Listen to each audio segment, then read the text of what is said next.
तो इस विश्लेषण में हम बुद्ध की प्रसिद्ध यात्रा को एक नए, आधुनिक मनोवैज्ञानिक नजरिए से देखेंगे। क्या सिद्धार्थ गौतम का जीवन सिर्फ एक पौराणिक कथा है?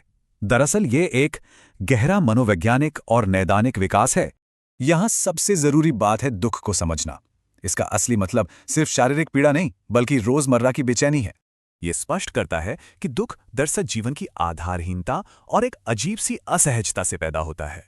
काफी दिलचस्प बात है कि ये दुख सिर्फ दर्द नहीं, बल्कि एक गहरी अस्तित्वगत असुरक्षा तक फैला हुआ है। सिद्धार्थ का संवेदनशील दिमाग बचपन से ही जीवन की नश्वरता और पीड़ा को बेहद गहराई से देख रहा था। पशुओं को एक दूसरे का शिकार करते देखकर ही उनमें सभी जीवों के लिए एक गहरी सहानुभूति पैदा हो गई थी। फिर उनके सामने वो 4 मशहूर दृश्य आए जिन्होंने उनके सुरक्षित जीवन के नजरिए को पूरी तरह तोड़ दिया। बुढ़ापा, बीमारी और मौत। इन्हें देखकर किसी भी बुद्धिमान इंसान का सामान्य जीवन से मोहभंग होना बिल्कुल स्वाभाविक था।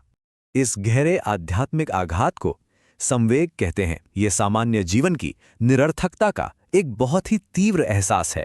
यही प्राचीन संवेग आज के आधुनिक नैदानिक मनोविज्ञान में अस्तित्वगत संकट यानी एग्जिस्टेंशियल क्राइसिस के रूप में जाना जाता है। इन दोनों ही स्थितियों में विचारों में उलझना, बेचैनी और खुशी की भारी कमी जैसे बिल्कुल समान लक्षण दिखते हैं।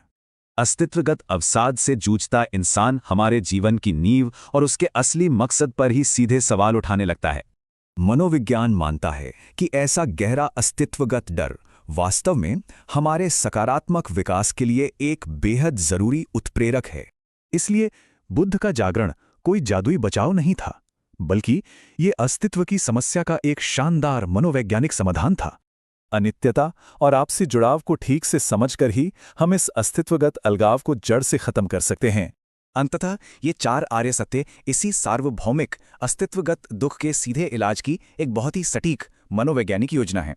तो सोचिए, क्या सभी जीवों के आपसी जुड़ाव को पहचानना ही आज के आधुनिक अस्तित्वगत अलगाव का असली इलाज है?